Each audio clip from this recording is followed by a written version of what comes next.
नमस्कार, बहुत स्वागत है आपका डिबेट लाइव बड़ी बहस मध्य प्रदेश में। मैं हूं आपके साथ अमित शर्मा। मध्य प्रदेश में बीजेपी के टिकट वितरण में मोदी की सर्जिकल स्ट्राइक हो चुकी है। हर कोई हैरान है, आखिर इस टिकट वितरण के मायने क्या हैं?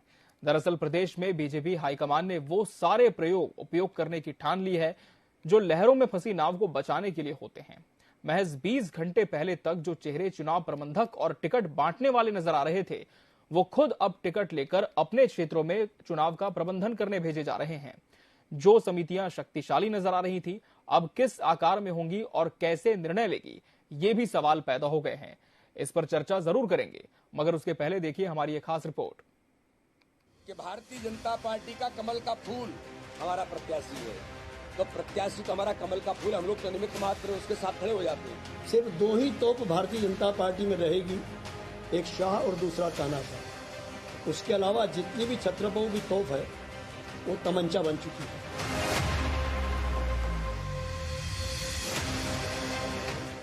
जब प्रधानमंत्री नरेंद्र मोदी भोपाल आए थे, तब उनके पूरे संबोधन में मध्य प्रदेश के नेताओं का जिक्र नदारद था।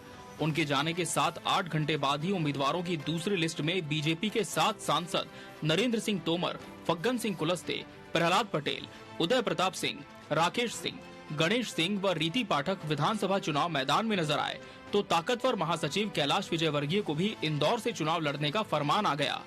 तमाम सवालों के बीच बीजेपी नेता इस लिस्ट को जस्टिफाई करने की कोशिश करते नजर आते हैं। इधर कांग्रेस इस औचक घटनाक्रम पर चाहे जो कहे, लेकिन मोदी शाह के इस दांव से वो सकते में है। केंद्रीय नेतृत्व जब निर्णय करता है तो सारी पद्धति के आधार पर ही करता है। चाहे केंद्रीय मंत्री हो, चाहे प्रदेश के अध्यक्ष हो, चाहे माननीय मुख्यमंत्री हो, या किसी भी स्तर के हमारे जिम्मेदारी वाले कार्यकर्ता, सब कार्यकर्ता हैं। कल माननीय प्रधानमंत्री जी ने कहा कि भारतीय जनता पार्टी का कमल का फूल हमारा प्रत्याशी है, तो प्रत्याशी तो हमारा कमल का फूल, हम लोग तो निमित्त मात्र उसके साथ खड़े हो जाते हैं। तो इसलिए जो भी चुनाव लड़ रहे हैं वो सभी कार्यकर्ता हैं। कार्यकर्ताओं को अवसर मिला है और भारतीय जनता पार्टी में कार्यकर्ताओं को हमारा नेतृत्व हमें काम देता है कि इस सूची में कई तोपों को प्रधानमंत्री और संसदीय बोर्ड ने तमंचा बना दिया है, या यूं कहूं कि डीजीपी ने एसपी को कांस्टेबल बना दिया है और नगर निगम के चुनाव में उन्हें होमगार्ड में भी भेज सकते हैं, यानी ये लोग पार्षद का भी चुनाव लड़ सकते हैं। सिर्फ दो ही तोप भारतीय जनता पार्टी में रहेगी, एक शाह और दूसरा तानाशाह। उसके अलावा जितनी भी छत्रपों की तोप है वो तमंचा बन चुकी है। दरअसल बीजेपी इस बार 5 साल पहले वाले चुनाव में सामने आए जनता के भाव के विस्तार को फैलने से रोकना चाहती है, यानी संभावित एंटी इनकम्बेंसी। समझा जा सकता है कि हाईकमान यहां की अनुकूलता व प्रतिकूलताओं को भली भांति समझ चुका है। उसके तीनों पर्यवेक्षक अमित शाह, अश्विनी वैष्णव और भूपेंद्र यादव मध्य प्रदेश को भांप चुके हैं। तभी ये आपात कदम उठा। बीजेपी ने सारे तोपखाने खोलकर कांग्रेस से जूझने की युक्ति आजमाई है। इस टिकट वितरण का सीधा मतलब बीजेपी का परिवारवाद से यथासंभव मुक्ति का प्रयास भी है। विजयवर्गीय के बेटे व प्रहलाद के भाई का टिकट अब कट चुका है। बीजेपी हाईकमान का ये सारा उपक्रम हर हाल में चुनाव जीतने से जुड़ा नजर आता है। बीजेपी की रणनीति पर कुछ लाइनें मौजूद हैं। तूफानों से आंख मिलाओ, सैलाबों पर वार करो, मान का चक्कर छोड़ो, तैर के नैया पार करो। Bureau report, TV 24 news. तो मैदान में कद्दावर, अब किसको मिलेगी पावर? आज इसी विषय पर हम चर्चा करेंगे और इसके लिए हमारे साथ खास मेहमानों का पैनल भी जुड़ा हुआ है। सबसे पहले आपको उनसे मुखातिब करा दें। हमारे साथ भाजपा मीडिया पैनलिस्ट मोहित गर्ग जी जुड़े हैं। मोहित जी, आपका बहुत बहुत स्वागत है इस डिबेट में। कांग्रेस प्रवक्ता सिद्धार्थ सिंह राजावत जी इस डिबेट का हिस्सा है। सिद्धार्थ जी, आपका भी बहुत बहुत स्वागत है। आम आदमी पार्टी से प्रदेश प्रवक्ता गौरव जायसवाल जी हमारे से जुड़े। गौरव जी, आपका भी बहुत बहुत स्वागत है। चर्चा की शुरुआत मोहित जी आप ही से करेंगे। जिस तरह से पीएम मोदी कल पहुंचे, इसके पहले अनुमान नहीं था कि उनके जाने के कुछ घंटों के बाद ही लिस्ट आ जाएगी। लिस्ट आई वो अलग विषय है, लेकिन जो नाम उसमें सामने आए हैं, अब कांग्रेस कह रही है कि कहीं ना कहीं इसे लेकर अब संशय की स्थिति इसलिए भी उत्पन्न होती है कि जो पहले टिकट बांटने वाले नजर आ रहे थे, अब वो खुद प्रत्याशी के तौर पर मैदान में उतरेंगे। किस तरह से इस पूरी लिस्ट को आप बैलेंस मानते हैं और कांग्रेस के आरोपों पर, उनके सवालों पर आपका जवाब मोहित जी? इस अनुशासित सिपाही को पार्टी टिकट देगी, जी ये दूसरी पार्टियां कांग्रेस या और कोई तय नहीं करेगा। जी ये पार्टी प्रबंधन को, पार्टी को तय करना है कि किसको कहां से टिकट दिया जाएगा। जी हमारे यहाँ कांग्रेस की तरह नहीं होता, हमारे यहाँ अनुशासित पार्टी है। जी हर नेता, जिसको आप नेता कहते हैं, वो हमारी पार्टी में कार्यकर्ता माना जाता है। एक क्षत्रपों वाली राजनीति कांग्रेस करती है कि ये क्षत्रप उस मोहल्ले का, ये उस क्षत्रप उस एरिया का, विंध्य का, जी चंबल का, मालवा का। हमारे यहाँ क्षत्रप नहीं होते, जी हमारे यहाँ कार्यकर्ता होते हैं, जिसको जो जिम्मेदारी दी जाती है उसको निर्वहन करता है। जी। और उसी का नतीजा देख रहे हैं आप कि आज हमारी पार्टी दुनिया की सबसे बड़ी पार्टी है और लगातार 9 वर्षों से, 9.5 वर्षों से हम केंद्रीय सत्ता में हैं और लगातार 18 वर्षों से, 1.5 साल का समय छोड़ दीजिए, तो हम मध्य प्रदेश की राजनीति में सत्ता पर हैं जनादेश के साथ। तो किसको टिकट देना है, किसको नहीं देना है, ये इनको क्यों आपत्ति है? इनको ठीक लगता है तो दिग्विजय सिंह जी को हवाएं, जो लोकसभा वहां से 3.5 पौने 4 लाख से आ रहे हैं। कमलनाथ जी, आपके पास तो कांतिलाल जी भूरिया को आपने चुनाव समिति का अध्यक्ष बनाया। कहां है चुनाव समिति? पिछले आपने 15 दिन में कांतिलाल भूरिया जी का नाम सुना कहीं पर? क्या कांतिलाल जी को आपने किसी मीडिया में या कहीं पर देखा? ये सिर्फ दिखावा है। पूरी party one man army controlled by Kamal Nath ji है। अभी आप देखिएगा, इनका टिकट वितरण होने दीजिए जी, किस तरह की भगदड़ मचेगी, किस तरह का विरोध इनकी पार्टी के अंदर आएगा, ये आपको दिखेगा जी। चलिए सिद्धार्थ जी, क्षत्रप कांग्रेस की राजनीति में होते हैं और किस तरह की भगदड़ होगी टिकट वितरण के बाद, ये भी आपकी पार्टी में देखने को मिलेगा, ये कह रही है बीजेपी। जवाब आपका। देखिए सर, प्रथम तो जी बोले चल नहीं बोल रही है, जिसमें 72 छेद हैं। अभी मोहित जी बड़ी बड़ी बातें कर रहे थे, शायद उन्होंने देखा नहीं है। कांतिलाल भूरिया जी अभी हमारे प्रचार समिति के अध्यक्ष हैं जी, और उन्होंने अभी ताबड़तोड़ मीटिंगें ली हैं और अभी जो हमारी जन आक्रोश यात्रा चल रही है उसका भी नेतृत्व वो ही कर रहे हैं जी। तो शायद इनको अभी अधूरे ज्ञान की वजह से ये कुछ भी बयान दे रहे हैं। और रही बात, अभी इन्होंने बहुत बड़ी बड़ी बातें करी, क्षत्रप वाली बात करी जी। तो आज कहीं ना कहीं केंद्रीय नेतृत्व को किस प्रकार से बैकफुट पे लाके और प्रदेश की राजनीति में उनको लेके आए, तो ये इनका सबसे बड़ा, आज आपने देखा कि जनता के बीच में जब ये लोग आशीर्वाद यात्रा लेकर गए थे, जनता का जो आक्रोश झेलना पड़ा और किस प्रकार से विरोध झेलना पड़ा। तो आज तक हमेशा कांग्रेस से जो सवाल करते थे कि आपका मुख्यमंत्री चेहरा कौन होगा जी, वो अपना मुख्यमंत्री चेहरा नहीं बता पाए और कहीं ना कहीं केंद्रीय नेतृत्व को आगे कमान संभालनी पड़ी। और आदमी का प्रमोशन होता है जी, हमने अभी तक ये देखा था कि प्रमोशन होता है राजनीति में जी, तो डेमोशन पहली बार देखा है कि अब जाके केंद्रीय नेतृत्व को बोलना पड़ा कि आप मध्य प्रदेश जो नेता है मध्य प्रदेश में जाएं जी, और वहां कमान संभालें, चाहे नरेंद्र सिंह तोमर जी हो जी, चाहे राकेश सिंह जी हो, चाहे आपने देखा प्रहलाद पटेल जी हो, फग्गन सिंह कुलस्ते जी हो। आपको सांसदों को लाके विधायक का चुनाव लड़ाना पड़ रहा है। ये तो नौबत आ गई भारतीय जनता पार्टी की। और अगर आप आंख बंद करके सूर्यास्त और सूर्योदय जनता को दिखाएंगे तो जनता भी आपको आंख बंद करके ही घर बैठा देगी। किस प्रकार से मोहित जी अभी कांग्रेस पे लांछन लगा रहे थे, दिग्विजय सिंह जी को लड़ाए। अरे भाई, हमारा एक छोटा कार्यकर्ता आपके दिग्गजों को धूल चुकाएगा इस बार। और आपने देखा केपी यादव ने किस प्रकार से ज्योतिरादित्य सिंधिया जी को हराया था। तो बड़े बड़े दिग्गज जब हारते हैं तो छोटों के ही हाथों से हारते हैं। तो आप चाहे जितने बड़े बड़े केंद्र के नेता ले आए, जनता इस बार आपको जवाबी बिल्कुल, जो आप भारतीय जनता पार्टी का जो विगत 18 वर्ष से इनका जो झूठ और जुमला चल रहा था जी, स्वर्णिम मध्य प्रदेश, आत्मनिर्भर मध्य प्रदेश, विकसित मध्य प्रदेश, गुजरात मॉडल का मध्य प्रदेश, इनको गुजरात मॉडल की स्टाइल में ही घर बैठा लेगी जनता। चाहे आप विश्व की सबसे बड़ी नहीं जी, हम तो कह रहे हैं आप तो यूनिवर्स की सबसे बड़ी पार्टी हो जाइए, उसके बावजूद आप जनता, आप तो मिस कॉल की, फर्जी मिस कॉल की बड़ी पार्टी है। आपको यही जनता आपको सबक सिखाएगी। नाउ कितने बार, हमारे यहाँ चंबल में कहावत है कि नाउ कितने बार, उनने का थोड़ा रुक जाओ, अभी 5 मिनट में आ जाएंगे तो 23 के उसमें आपको पूरा मालूम चल जाएगा। आपके दिग्गजों को तो आना पड़ रहा है, लौट के केंद्रीय नेतृत्व को दिल्ली से लौट के आके मध्य प्रदेश में डेरा डालना पड़ रहा है। एक माननीय कमलनाथ जी अकेले आप लोगों के सामने खड़े हुए हैं और एक तरफ आपके केंद्र से 3 प्रभारियों को भेजा जा रहा है। तो कहीं ना कहीं भारतीय जनता पार्टी का ये सामने, मोहित जी आपका फिर मैं रुक करूंगा, लेकिन इसके पहले हम गौरव जायसवाल जी का रुख कर लेते हैं। गौरव जी, बीजेपी की इस लिस्ट को आम आदमी पार्टी कितना अहम मान रही है? क्योंकि काफी बड़े नाम हैं, कैलाश विजयवर्गीय, अमरीश शर्मा गुड्डू, नरेंद्र सिंह तोमर, तमाम ऐसे नाम हैं जो राष्ट्रीय स्तर पर अपनी पहचान बना चुके हैं। लगातार आपकी पार्टी को लेकर यह कहा जाता है कि आपकी तो हाल फिलहाल में सिर्फ एंट्री हुई है मध्य प्रदेश में। ऐसे में क्या लगता है कि आपके जो प्रत्याशी होंगे वो इन तमाम कद्दावर प्रत्याशियों से लोहा ले पाएंगे? जी गौरव जी, मैं अपनी बात शुरू करता हूँ जी। बात से कि मध्य प्रदेश में अभी जी 3 भाजपा हैं।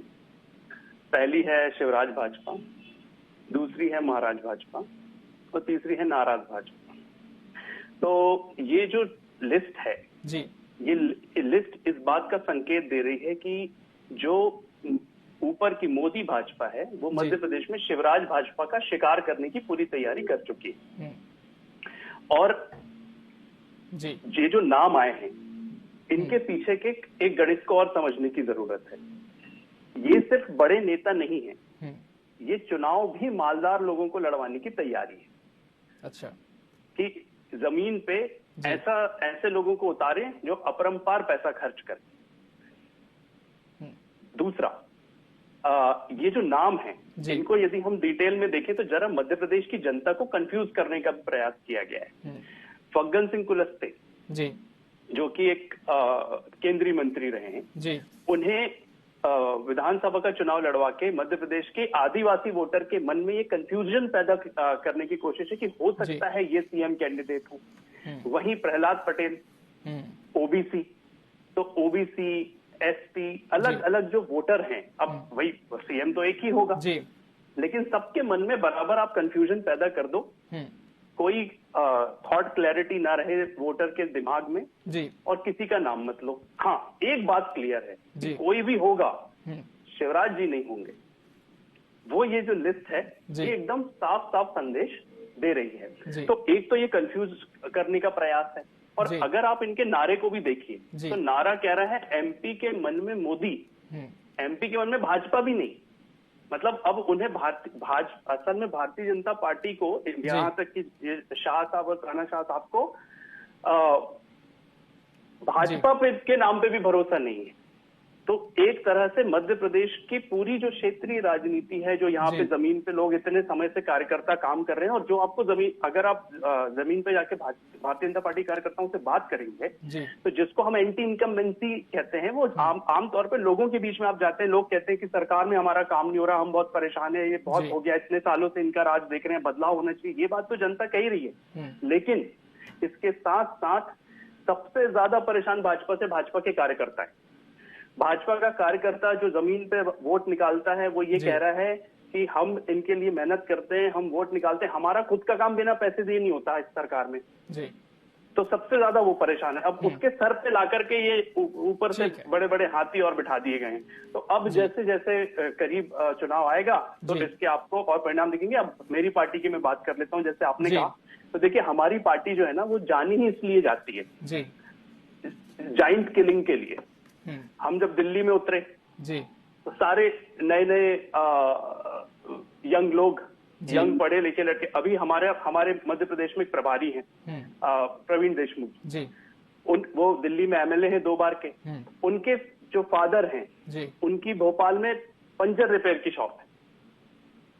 पंजाब में जिस हमारे कार्यकर्ता ने पंजाब के सिटिंग चीफ मिनिस्टर को हराया जी, वो एक मोबाइल की दुकान में रिपेयरिंग का काम करते हैं, मोबाइल की दुकान भी उनकी नहीं है। ठीक है जी, है ना। तो ये तो मतलब हमारे लिए तो ये एक्सपर्ट गेम है हमारा, हमने जब किया है। हर राज्य की एक तासीर अलग होती है राजनीति की, इस पर भी हम चर्चा करेंगे। मैं मोहित जी का रुख कर लूंगा। मोहित जी, 2 अहम प्रश्न दोनों ही दूसरी पार्टी के प्रवक्ताओं से सामने आए हैं। सिद्धार्थ जी ने जिस तरह से कहा कि ये तो साफ तौर पर इन बड़े नेताओं का डिमोशन है, कहीं ना कहीं राजनीति में प्रमोशन होता है लेकिन डिमोशन है।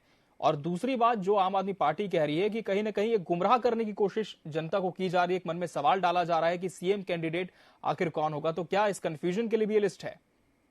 मोहित जी, मैं आपको 2-3 सवाल अलग अलग हैं, कांग्रेस के प्रवक्ता और आप सबका जवाब आपको बारी बारी से देता हूं। कांग्रेस के प्रवक्ता ने कहा जी कि ये अच्छा एक तो क्या है, ये हमारी कारपेट बॉम्बिंग, जो हमारी कारपेट बॉम्बिंग है उससे परेशान है, इनको समझ में नहीं आ रहा क्या करें। हमारे पास इतने कद्दावर आप नेता कह लीजिए, हम तो उनको सिपाही अनुशासित सिपाही मानते हैं, हम तो कार्यकर्ता मानते हैं। हमारे पास आप देखिए कितनी बड़ी वर्कफोर्स है जिनको ये कद्दावर मानते हैं। इनके पास जैसे कांग्रेस की बात करें तो कांग्रेस में सिर्फ कमलनाथ जी और दिग्विजय सिंह जी हैं। आप तो नई पार्टी है, उनकी बात ना करें, उनके पास कोई नहीं है। और हमारे पास तो इतने सारे नाम है, आपने खुद बताया, गौरव जी ने खुद बताया कि इसको हमारे पास तो 5, 6, 7 कैंडिडेट अलग अलग जाति समुदाय के। हम जाति की राजनीति नहीं करते, ये इनकी सोच है। कि ये जीते तो वो बनेंगे, वो जीते तो वो बनेंगे। हम वो राजनीति नहीं करते। अब मैं आता हूं, ये दोनों जो आपके प्रवक्ता बैठे हैं, दोनों I.N.I.A के घटक दल हैं। अब आप बताइए, आप एक घटक दल हैं जो आमने चुनाव लड़ रहे हैं, कांग्रेस का भी क्यों रोज आपस में आपकी। मैं प्रदेश उपाध्यक्ष हूं किसान कांग्रेस का। जी बिल्कुल बिल्कुल सिद्धार्थ जी, आपका रुख करूंगा मैं। जी मोहित जी, आपकी बात पूरी करें। ये दोनों पहले तो डेजिग्नेशन ये दोनों करवा दीजिए। जी जी, दोनों एक ही संगठन I.N.I.A के सदस्य हैं। आप आपस में एक साथ चुनाव लड़ने की बात करते हैं, आप क्यों आमने सामने लड़ रहे हैं?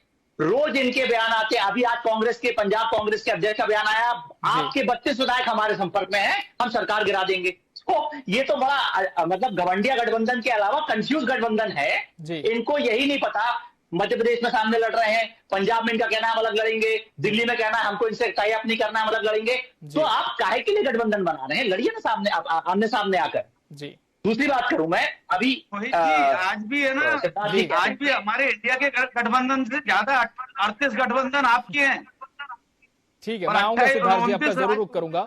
जी जी मोहित जी, हमारे गठबंधन आमने सामने नहीं लड़ रहे कहीं पर, हमारे गठबंधन कहीं आमने सामने नहीं लड़ रहे। सरकारें गिराई हैं जी, तो आप खरीद फरोख्त की बात आपके मुंह से अच्छी नहीं लगती है। 1957 से 2013 तक 41 सरकारें गिराई है कांग्रेस ने। 41 वर्ल्ड रिकॉर्ड है आपका। चलिए हम विषय पर वापस आ जाएं, जो सवाल था उस पर हम केंद्रित रहे। जी मोहित जी, जवाब दें। जी,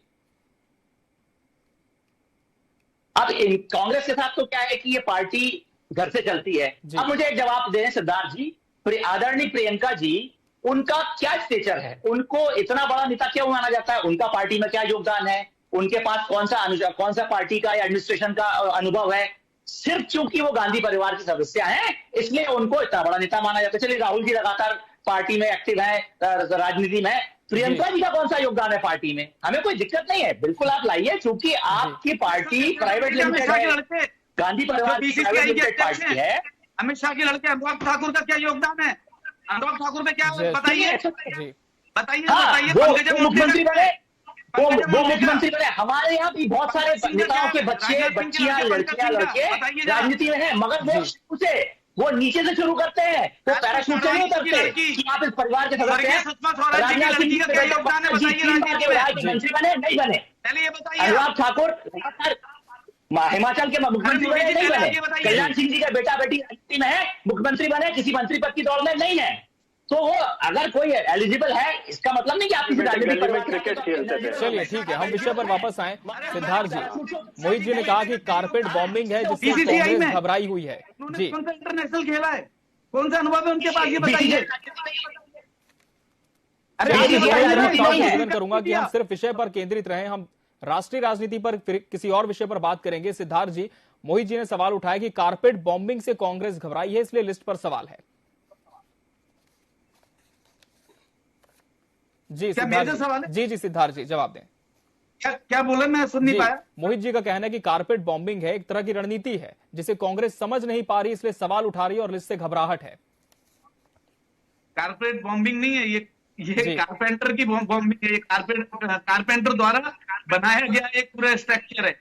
आप देखिए किस प्रकार से मेरे अभी छोटे भाई गौरव जायसवाल ने बोला, आपको शायद याद होगा कि 7 महीने पूर्व आप ही के चैनल पे बैठ के सबसे पहले ये स्लोगन मैंने दिया था, नाराज भाजपा, महाराज भाजपा, शिवराज भाजपा, कैलाश भाजपा। जी जी। तो ये सारे इनको एकजुट करके कहीं ना कहीं आप इनमें से देख लीजिए, इनके तार जोड़ लीजिए, कहीं ना कहीं सबके सब शिवराज के विरोधी हैं। और अभी मेरे छोटे भाई गौरव ने जो बात बोली, ये बात बहुत अच्छी बात बोली कि आज ये क्यों शिवराज जी या किसी को सीएम केस क्यों नहीं प्रोजेक्ट कर रहे हैं। और आज जो धनमंद वाले लोग हैं, आप देखिए आज जितने भी केंद्रीय मंत्री हैं, बड़े बड़े मगरमच्छ हैं, करोड़ों रुपया बहाएंगे, अपराध की गंगा बहा देंगे, अपराधियों को उसमें पूरी तरह से लिप्त कर देंगे। तो ये कहीं ना कहीं देश जो चुनाव है, जो जनता का जो एक रुझान था, जो जनता चाहती थी बदलाव, तो उसको कहीं ना कहीं डिस्टर्ब करने का पूरा प्रयास है। और केंद्रीय नेतृत्व ये समझ चुका है कि भारतीय जनता पार्टी को मध्य प्रदेश की जनता नकार चुकी है। आप महंगाई की बात नहीं करते। और हमारे देश के यशस्वी प्रधानमंत्री नरेंद्र मोदी भोपाल जब आते हैं और भोपाल के मंच से एक बात बोलते हैं कि जिधर जिधर भारतीय जनता पार्टी की सरकार है, वहां पे 100 रुपए से नीचे पेट्रोल और डीजल है। तो वो क्या बताना चाहते थे कि मध्य प्रदेश के अंदर 108, 109 रुपए पेट्रोल डीजल है। तो इसको सीधे सीधे उन्होंने किसको टारगेट किया था? शिवराज जी को। और क्या शिवराज जी को अभी तक प्रोजेक्ट किया गया? और अभी बहुत अच्छी बात गौरव भाई ने बोली, आऊंगा गौरव जी, मैं सुनाता हूँ कि कहीं ना कहीं सिंधिया खेमा एक दूसरे के पीछे ये जो अंदरूनी जो इनकी लड़ाई चल रही है, एक समय में ये कांग्रेस को बोलते थे गुटों में बटी हुई है, आज कांग्रेस सारी एकजुट होके कंधे से कंधा मिला के चल रहे हैं। चाहे हमारे माननीय पूर्व मुख्यमंत्री कमलनाथ जी हों, पूर्व मुख्यमंत्री दिग्विजय सिंह जी हों, अजय सिंह राहुल भैया हों, अरुण यादव जी हों, सज्जन वर्मा जी हों, जितने भी दिग्गज हैं, शोभा ओझा जी हों, सब लोग एकजुट होकर काम कर रहे हैं। और वहीं भारतीय जनता पार्टी में जो व्यापक पैमाने पर जब गुटबाजी देखी गई तो केंद्रीय नेतृत्व को आना पड़ा, 3 अध्यक्ष बनाने पड़े, प्रभारी बनाने पड़े। तो ये बात सीधे सीधे ये भारतीय जनता पार्टी की हताशा है, वो सामने आ गई है। ये समझ चुके हैं कि इनकी जो जमीन है वो सरक चुकी है जनता के सामने, तो उसके लिए इनको केंद्रीय नेतृत्व को लाना पड़ा। और ये बात मैंने आपके चैनल से एक बार पहले बोला था कि जो ताबड़तोड़ दौरे हो रहे हैं, नड्डा जी के हो रहे हैं, राजनाथ सिंह जी के हो रहे हैं, हमारे गृह मंत्री अमित शाह जी के हो रहे हैं, इस प्रकार से प्रधानमंत्री का ये 8वां दौरा था। तो इस बात को ये साफ संकेत करता है कि भारतीय जनता पार्टी का केंद्रीय नेतृत्व समझ चुका है कि हमारी जो लेबोरेटरी थी मध्य प्रदेश, जो संघ की और भाजपा की जो लेबोरेटरी थी, जहां से उन्होंने पूरे हिंदुस्तान में साम्राज्य किया, वो आज कहीं ना कहीं उनका ये ध्वस्त होती हुई दिखी।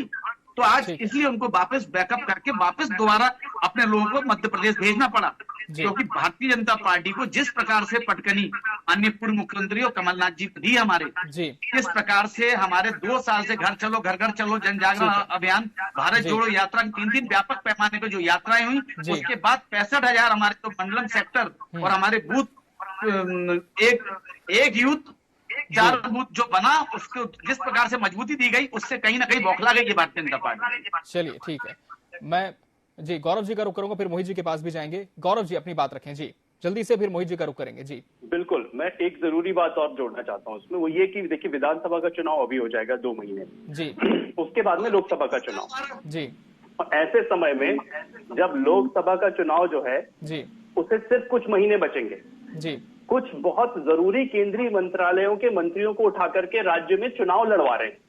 इससे एक बात और स्पष्ट होती है कि इनका केंद्र की सरकार में और वहां के मंत्रालयों में आज के समय में केंद्रीय मंत्रियों की कोई हैसियत नहीं है। मतलब उनकी कोई जरूरत नहीं है। चुनाव के साल में जब जनता के बीच में आपको सिंचाई का काम करवाना है, किसानों को खुश रखना है, ऐसे में कृषि, जल शक्ति जैसे जो मंत्रालय हैं, उनके जो मंत्री उनको छोड़ वहां से काम छोड़वा के और यहाँ पे आप उनको विधानसभा के चुनाव में लेकर के आ रहे हैं।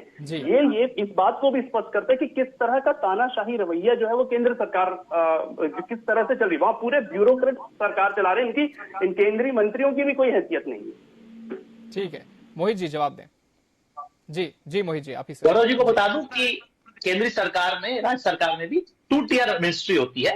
केंद्रीय मंत्री भी होता है, राज्य मंत्री भी होता है, और राज्य मंत्री के पास इनकी सरकारों में कांग्रेस की सरकारों में कोई इनके पास अधिकार नहीं होते थे, बट हमारी सरकार में ऐसा नहीं होता। तो जहां तक काम चलाने की, काम की प्रक्रिया जारी रहने की बात है, तो हर विभाग में राज्य मंत्री हैं, वो भी अपना काम जारी रखेंगे।